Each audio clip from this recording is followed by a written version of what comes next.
مواد اعوذ باللہ من الشیطان الرجیم بسم اللہ الرحمن الرحیم۔ شہر کراچی اس وقت بہت سارے سنگین ایشوز سے دوچار ہے، ان میں مردم شماری کا مسئلہ ہے، اسٹریٹ کرائم کا مسئلہ ہے، گیس کی لوڈ شیڈنگ کا مسئلہ ہے، اور اس کے علاوہ بقیہ مسائل ہیں، مہنگائی ہے، غربت ہے، بے روزگاری ہے۔ آج اسی سلسلے میں جماعت اسلامی نے یہ احتجاجی کیمپ یہاں گورنر ہاؤس کے سامنے لگایا ہے فوارہ چوک پر، اور اس احتجاجی کیمپ سے اب آپ سے مخاطب ہونے کے لیے یہاں پر اس شہر کراچی کی نمائندہ اور ترجمان آواز، اس شہر کراچی کے ترجمان اور شہر کراچی امیر جماعت اسلامی کراچی جناب حافظ نعیم الرحمان آپ سے اس موقع پر خطاب کریں گے۔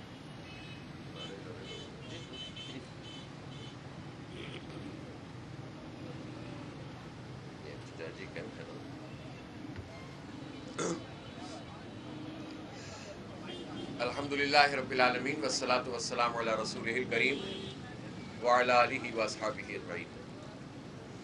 اعوذ باللہ من الشیطان الرجیم بسم اللہ الرحمن الرحیم۔ آج اس احتجاجی کیمپ پر شرکت کرنے والے میرے بہت ہی قابل احترام اور عزیز بھائیوں اور اہلیان کراچی، میڈیا کے دوستوں، آپ دیکھ رہے ہیں کہ اس وقت ملک میں مردم شماری کا سلسلہ جاری ہے، اور جب یہ مردم شماری کا آغاز ہو رہا تھا تو اس وقت جماعت اسلامی نے بھرپور اپنے تحفظات کا اظہار کیا تھا۔ اصل میں جو پچھلی مردم شماری تھی جو 2017 میں ہوئی تھی، اس مردم شماری میں کراچی کے ساتھ ہمیشہ کی طرح زیادتی کی گئی، ہمیں تقریباً آدھا گنا گیا، اور اس وقت نون لیگ کی حکومت تھی۔ اعتراض اٹھا لیکن نون لیگ نے اس مسئلے کو حل نہیں کیا۔ یہ طے پایا کونسل آف کامن انٹرسٹ میں کہ 5% شماریاتی بلاکس کو ری اوپن کیا جائے گا، دوبارہ سے رینڈم مردم شماری ہوگی تاکہ پتہ چل جائے کہ یہ مردم شماری درست ہوئی ہے کہ نہیں ہوئی۔ اس کے لیے بجٹ بھی ایلوکیٹ کر دیا گیا، لیکن اس کے باوجود یہ کام نہیں ہوا۔ اس دوران میں 2018 میں حکومت بدل گئی، اور اس حکومت میں بھی مسلسل یہ مطالبہ اٹھتا رہا کہ مردم شماری کو درست کیا جائے۔ آپ کو یاد ہوگا کہ ہم نے اس حوالے سے احتجاج بھی کیا، ریلیاں بھی نکالی، حقوق کراچی مارچ بھی کیے، اور جو کراچی کے حقوق کے لیے بنیادی مطالبات ہمارے ہیں اس میں مردم شماری اولین اہمیت رکھتا ہے۔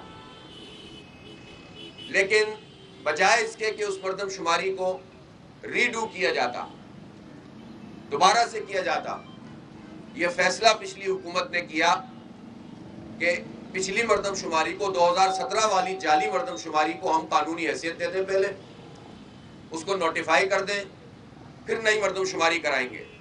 ہم نے اس وقت بھی کہا، ریکارڈ پر بات موجود ہے کہ اس وقت پی ٹی آئی کی حکومت تھی اور ایم کیو ایم اتحادی تھی، اور کابینہ نے منظوری دی تھی۔ ہم نے کہا کہ یہ غلط ہو رہا ہے کراچی کے ساتھ۔ آپ اگر اس جعلی مردم شماری کو، فراڈ مردم شماری کو، مستقل پتے کی بنیاد پر لوگوں کو کاؤنٹ کرنے والی مردم شماری کو، کراچی کی پیٹھ پر چھرا گھونپنے والی مردم شماری کو اگر جائز قرار دے دیں گے، نوٹیفائی کر دیں گے، تو اس کا مطلب یہ ہے کہ آپ اس کو درست تسلیم کرتے ہوئے دوسری مردم شماری کروائیں گے۔ لیکن اس شہر سے ہمیشہ سے مینڈیٹ لینے والی ایم کیو ایم جو حکومت کا حصہ تھی، اس نے اس پر کچھ بھی نہیں کیا۔ جب زیادہ پریشر بنتا ہے تو دو چار جملے بول دیتے ہیں اور حکومتوں کو نہیں چھوڑتے۔ کہا گیا کہ 1 سال میں مردم شماری ہو جائے گی، اب تقریباً 2 سال گزر گئے۔ جب یہ شروع کی گئی تو کہا گیا کہ یہ ڈیجیٹل مردم شماری ہے، اور ڈیجیٹل مردم شماری تو بڑا اچھی چیز ہوتی ہے۔ ہم نے کہا کہ ہمیں ڈیجیٹل مردم شماری میں کوئی اعتراض نہیں ہے، ہمیں اس کے بنیادی طریقہ کار پر اختلاف ہے، کیونکہ یہ مردم شماری جو جہاں رہتا ہے ہیڈ کاؤنٹ کی بنیاد پر ہونی چاہیے، ڈی فیکٹو بنیاد پر، لیکن انہوں نے ڈی جورے بنیاد پر یہ مردم شماری کی ہے، کچھ ایس او پی بنا دی ہیں، جس میں یہ بتاتے ہیں کہ ہم سب کو گنیں گے، لیکن خانہ شماری سے لے کر مردم شماری اب تک کا جو پروسیس ہے یہ بالکل وہی پروسیس ہے، ریپیٹ ہو رہا ہے جو 2017 میں ہوا تھا۔ ایک گھر میں اگر 5 فیملیز رہتی ہیں، پورشن میں لوگ رہتے ہیں، تو 1 یا 2 کو گنا جاتا ہے۔ اس کے شواہد موجود ہیں، کوئی پوچھنے والا نہیں ہے۔ لوگوں سے کہا گیا کہ وہ رجسٹر کروائیں گے، پورے پاکستان میں غالباً 3 ملین لوگوں نے رجسٹر کروایا، اس کی وہ کیمپین پراپر نہیں چلائی گئی۔ پھر اس کے بعد خانہ شماری میں گھپلا کرنے کے بعد جب لوگوں کو گنا جا رہا ہے تو شناختی کارڈ کی شرط نہیں ہے۔ اب ہوتا یہ ہے کہ کوئی آدمی کے پی میں رہتا ہے، پنجاب میں رہتا ہے، جنوبی پنجاب میں رہتا ہے، شمالی پنجاب میں رہتا ہے، بلوچستان میں رہتا ہے، گلگت بلتستان آزاد جموں و کشمیر میں رہتا ہے، اور اس کی فیملی کراچی میں رہتی ہے، کوئی 30 سال سے، 40 سال سے، 50 سال سے، لیکن کرتے یہ ہے کہ جعل سازی کرتے ہیں اور شناختی کارڈ کے ایڈریس کی بنیاد پر انہی صوبوں میں ان کو کاؤنٹ کر لیتے ہیں۔ اس کے نتیجے میں کراچی کی آبادی کمپرومائز ہوتی ہے۔ جب یہ کمپرومائز ہوتی ہے تو اس کے نتیجے میں 3 طرح کے مسئلے پیدا ہوتے ہیں۔ ایک یہ ہے کہ وسائل کم ملیں گے ہمارے صوبے کو، اور میں صوبے کے کنڈکٹ پہ بھی، پیپلز پارٹی کے کنڈکٹ پہ بھی بات کروں گا کہ وہ ہمارے ساتھ کیا کر رہے ہیں۔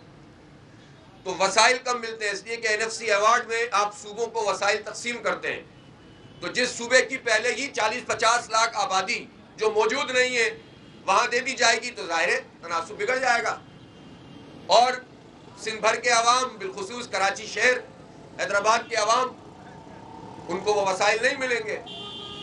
دوسری بات یہ ہے کہ اس مردم شماری میں جو کاؤنٹنگ ہوتی ہے، اس کاؤنٹنگ کی بنیاد پر صوبائی اسمبلی، قومی اسمبلی اور بلدیاتی حلقہ بندیاں ہوتی ہیں۔ جب آپ یہاں 1.5 کروڑ لوگ کھا جائیں گے تو ہماری جو گنتی کم ہونے کے نتیجے میں صوبائی اسمبلی میں بھی ہمارے نمبر کم ہو جائیں گے اور قومی اسمبلی میں بھی نمبر کم ہو جائیں گے۔ اس کی وجہ سے سینٹ کی تعداد بھی یہاں کے ممبران کی کم ہو جائے گی اور بلدیاتی حلقہ بندیوں میں بھی ڈنڈی ماری جائے گی۔ یہ کتنا بڑا مسئلہ ہے۔ تیسری بات، ملازمتیں ہوتی ہیں سرکاری۔ سندھ میں سرکاری ملازمتوں میں وفاق میں بھی اور اب تو صوبے میں بھی 60-40 کا ریشو ہے، دیہی اور شہری سندھ کا۔ جب آپ اوور آل سندھ کی آبادی کم کر دیں گے